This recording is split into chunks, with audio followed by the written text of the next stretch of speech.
Hello everybody, I'm Elikals, and today I'm going to give you a few impressions about my 2 weekends I had in the Elder Scrolls beta. Now, from the beginning on, everyone was of course wondering how such an undertaking would really function, because one of the big fears few people had wrote their concerns about in the last years of development, of course, was how could such a tremendous task be done, bringing those two very different crowds together in one game. On the one hand, a big crowd of Elder Scrolls single-player fans, most recently notably in the absolutely great game and successful game Skyrim, and on the other hand, MMO gamers. And to bring it all down to this conflict, I think this is the big issue of Elder Scrolls Online, at least as I experience this. But unfortunately, I have to say that it sacrifices so much from both areas that, at least in my personal opinion and my feeling, it's neither a good single player experience with all the adventurous fun which I had in Morrowind, Skyrim and Oblivion, but it has almost none of the really cool features of a massively multiplayer online game either. Elder Scrolls Online is by no means a catastrophic game, a terrible game which everyone should avoid at all means, and it is certainly by no means that the game can't be saved or remedied or repaired or brought to a really good game. But unfortunately, so far I've played a really great number of MMOs, and the reality is that I personally so far have not seen one time that a company really could turn it around. First, let me start the visuals. Now, you can't really judge any MMO just from looking at screenshots or seeing videos, because only when you're inside a game you really know how it is.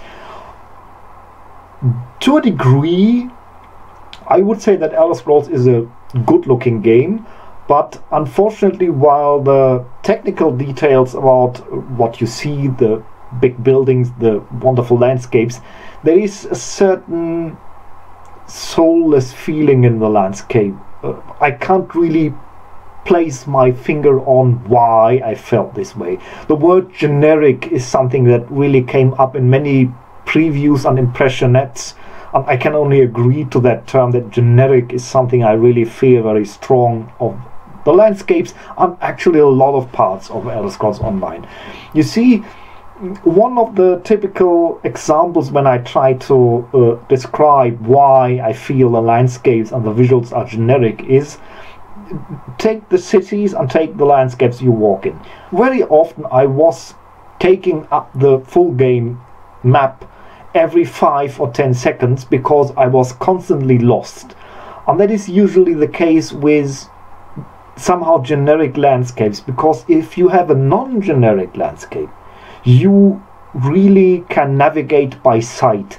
But the reality is I need the map every few seconds in most of the areas, because while every direction looks nice, every direction looks the same, and it's even more clear in the cities. The cities look so similar. All cities have the same square formed grey buildings, and every city essentially looks made of the same dull grey stone. Now, you may say, yes, that's how buildings in a medieval setting are. That's probably true, but it's also a fantasy setting. And if you take again any of the great MMOs, Guild Wars 2, the cities and villages, take World of Warcraft, the villages and cities, take even EverQuest 2 from way back, or Lord of the Rings Online, or any of these big titles, and the various races and factions all have a very distinct style of architecture.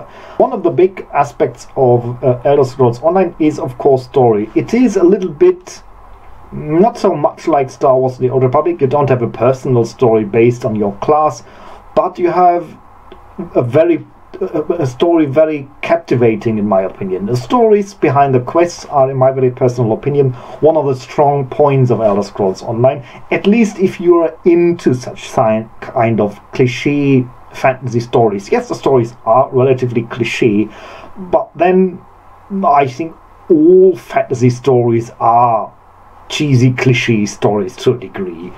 The typical quest in Elder Scrolls takes considerably longer time, so if you have one story in a small quest, you can't suppose to just do the stuff really quickly. It takes a considerable time, about give or take 45 minutes, an hour is, I suppose, the average time you take on a quest.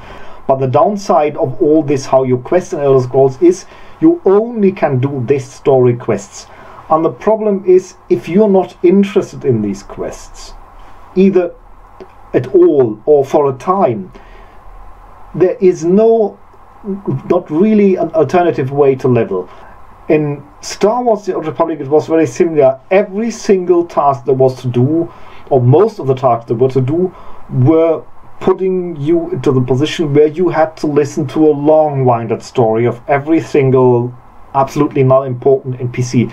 Now the stories in Elder Scrolls Online are a bit all relevant to something major going on in the area, but still sometimes I'm just not in the mood to listen to all those story going on. Most of the days, yes, but not all of the days. Sometimes, I don't know, all of us just want to go out, hunt some stuff, make a few level by grinding. If you're not into these, going into these stories and listen to this and be really involved, you don't have anything to do besides, okay, the two other areas, PvP of course and crafting. 2 points which really aggravated me, and one of the things is in the many stories you are very often, not often, but you regularly put into a sort of dungeon or instance. It is a crucial point of the many stories, whether you join the Mages Guild or the Fighters Guild or the main plot or other areas. And there are often boss fights in these instances, and you cannot take anyone inside that dungeon. You are forced to do it alone. And this is bad for me from two perspectives. On the one hand, those boss fights are sometimes incredibly powerful, but it brings back really, really bad memories I have from the Secret World, because the Secret World was exactly like that. They had story instances which they forced the players to do alone, and a lot of them I simply just didn't manage. So I was there, I had paid a game, I was paying a monthly fee, and there was a substantial part of content which I couldn't do. It goes against the idea of a massively multiplayer online game if you force people to have ever so often story instances where you're forced to go in alone. All those people who want to go with their husbands or wives, boyfriends, girlfriends, a small circle of friends, which are used to do all the stuff together, and you can't. You simply can't. And it is just such an idiocy to make an online game and then force people to solo such things. It's just an absurdity.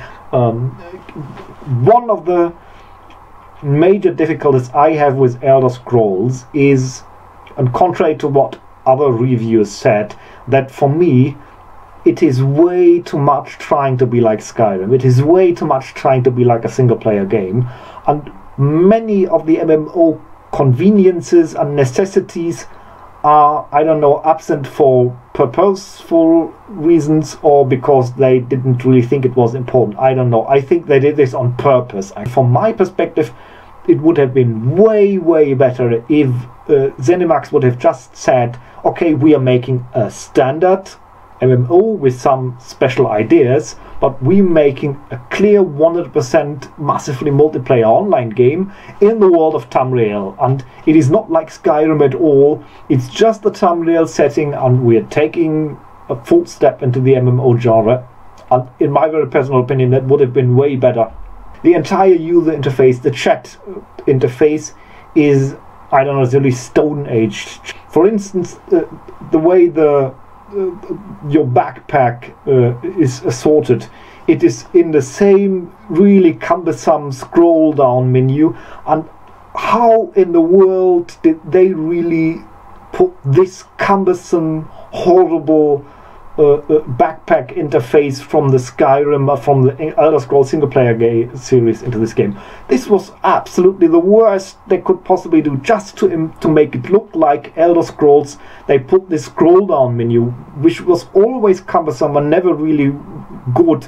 It would have been so much more elegant to have the normal MMO backpack with boxes where you can sort the things yourself just as you want, and not have scroll down menus where you can scroll down endlessly to find something. It's absolutely ridiculous. There is an absence of name tags and radar. Neither NPCs nor players have name tags above their heads. That's for the immersity, of course, but again, this is an online game. This is not a single player game. For heaven's sake, give people at least the option to put on name tags, and those who want the classic immersion can shut them all down. That's not the problem, but it's so difficult to find NPCs, and it's so bad that you cannot see what player you met or saw or fought alongside, and just, hey, you remember his name, and when you see him again, maybe you can chat with him again, and it gives you an incentive to say, hey, I memorized this name because it was a nice person that helped me along, or something like that. And the last 2 points in this area are really just pissing me off. The first thing is the absence of radar or minimap, and because of the generic world, I was at times opening the full screen map every 5 or 10 seconds because I was constantly lost. And again, add this as option.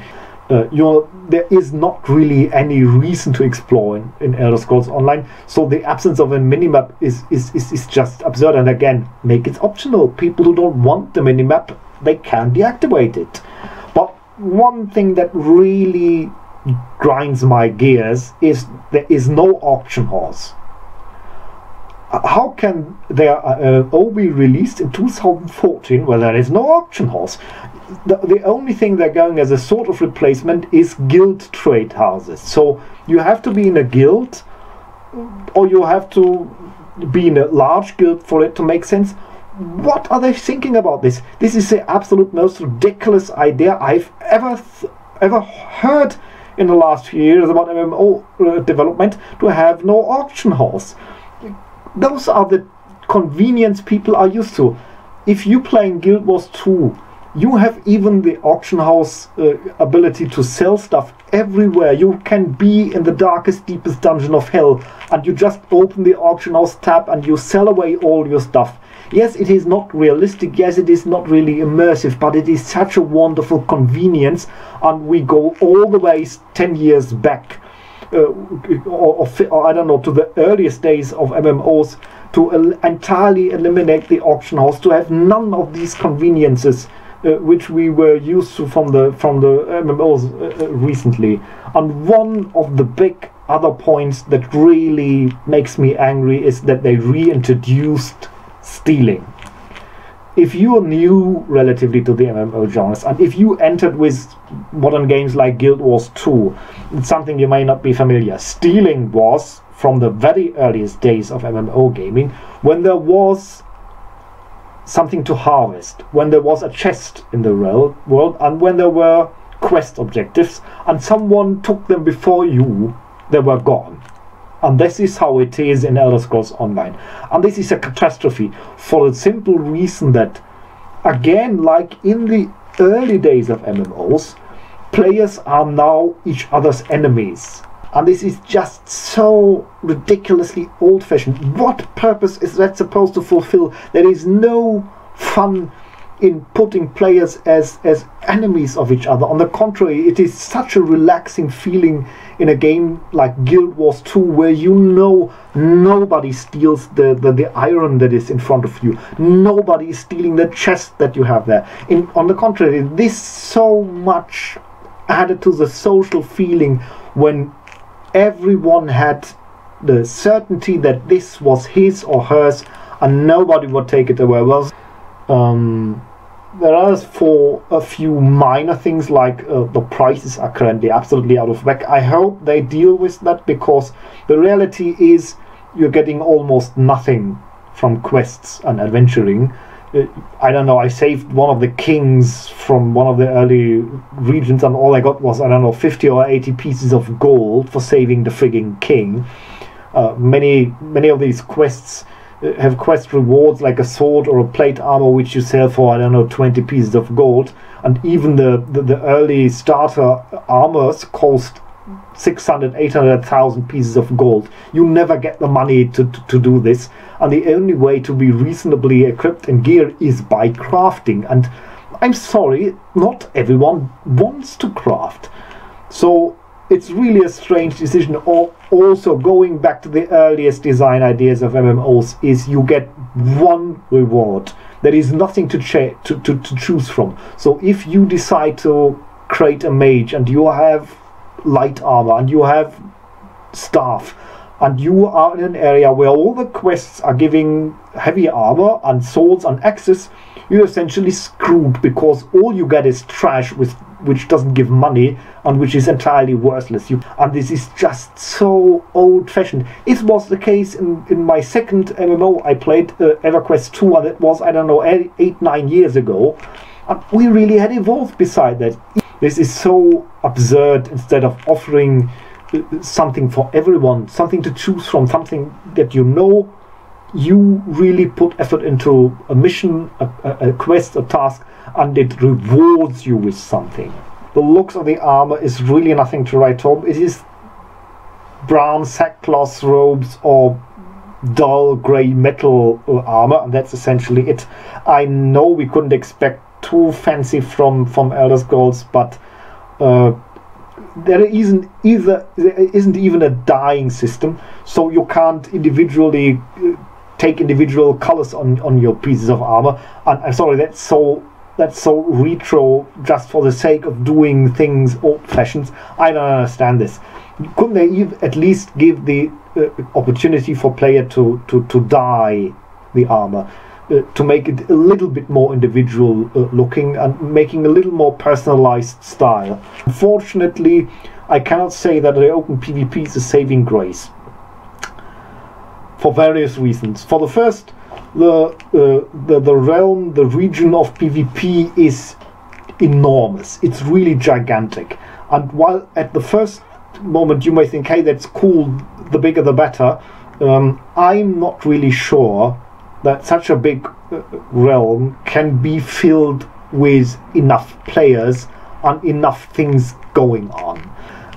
But there are three big issues which come with the PvP. The first is there is no resurrection mechanic unless you pay. So the resurrection works like this: another player can resurrect you if that player has a soul gem. Now, soul gems buy for, I don't know what, 500, 400, 600 gold per piece, and given how little money you have, few people will actually resurrect you. And in a giant PvP zone, it's bad enough in a PvE world. I would suggest that Elder Scrolls just goes the way that Guild Wars went, that every player can res every other for free, because that really gives a feeling of people caring for each other. I think this soul gem thing really has to go, and it has to go quite early, because especially in the giant PvP world, if you die and the battle is still going on, or it is won and the people want to move on, and you have 10 minutes to walk all over a giant map, it's just ridiculous, and it just doesn't work well. And a second point is, without a minimap, it is really difficult. It is difficult enough in the PvE region, but in the PvP region it is almost an impossibility to coordinate your immediate environment. You have to have the capability to overlook your immediate environment. Take the Guild Wars 2, the realm versus realm. You have that small mini-map. You see where a commander is. You can see small dots where your fellow people are. You can see small red dots where the enemies are. You have a certain overlook on what's going on in your immediate surroundings, and you can react to this. And the third thing is, There are absolutely no coordinating systems in PvP whatsoever. There are no commander tags above the heads. In Guild Wars 2 you have a small blue dot above the head of one who is a commander, and you see the small blue dot on the minimap on the full screen map, and it is really perfect because you know, okay, that is someone who organizes the combat. You can go just to that person, you just can follow that person, and you don't have to think, you don't have to analyze. You know that person leads a group, and you just go after that dot. There would be so many helper systems, like the chat bubbles. For many people it's just something for role players, but it would be so much more important for group play, and especially for PvP. For if someone says there is incoming, the typical incoming yell, and that person has a chat bubble above his head, and you see incoming, you know, okay, that was said by a person right here in your vicinity in this battle you are in, and you know it is something you have to look out for. If this is just to be seen down in the chat line, you don't know. This can be someone who stands just beside you, or it could have been someone who stood on the other part of the world for all you know. The last point I want to come to, I almost forgot to say, is group play. The coordination really felt very difficult to the point of non-existence. The group battles I was in, large and small ones, were essentially just everyone zerging and just everyone hacking on what was in front of me. Just look at the QuakeCon video ZeniMax showed. It actually shows you everything you need to know about the group battle. It's just a chaotic mess of everyone DPSing everything that is in front of him. There is very little aggro holding. There's not really any tanking. There are very few really crowd control abilities. So if you are a mage, for instance, and you get aggro, there is almost no way to really get rid of it. You have short freezing abilities if you train that, which hold for a few seconds, but that's essentially it. There is no tanking system, so no tank can really take the aggro away from you. The dungeons are filled with mobs. You have those small dungeons, you have a 4-man group, and there are 10 mobs usually coming together, and there is just no way anyone can keep this on him. So what people will do is they will just dish out damage. There is also no way to put on a target marker, like the leader of the group says, hey, this is the first target we're attacking, with them having no name tags above the head.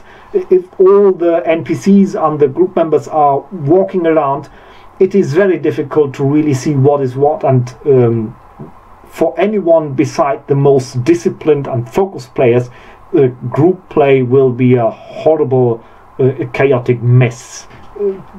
Again, I emphasize that in my personal opinion, Elder Scrolls Online is not a bad game, but the bad decision in my opinion was that it is just a mishmash of single player and multiplayer. It is more Skyrim with multiplayer edition than it is a real MMO. So many things you would expect in an MMO is just not there, and in my personal opinion it will not do good. It would have been, again said, been much better if they would honestly have said, we're making a normal MMO with some special unique ideas, but we're making a normal MMO in the world of Tamriel, and we are not making Skyrim with multiplayer. And what has to come, there has to come an auction house, there have to come name tags, a minimap, and this thing with stealing quest objective and loot. It simply has to go.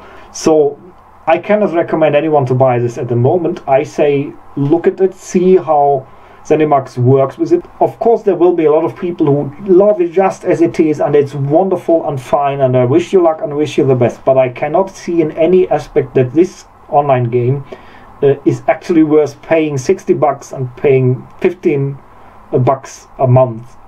It just hasn't enough MMO in it to actually justify this. It is really a glorified lobby multiplayer toned down Skyrim.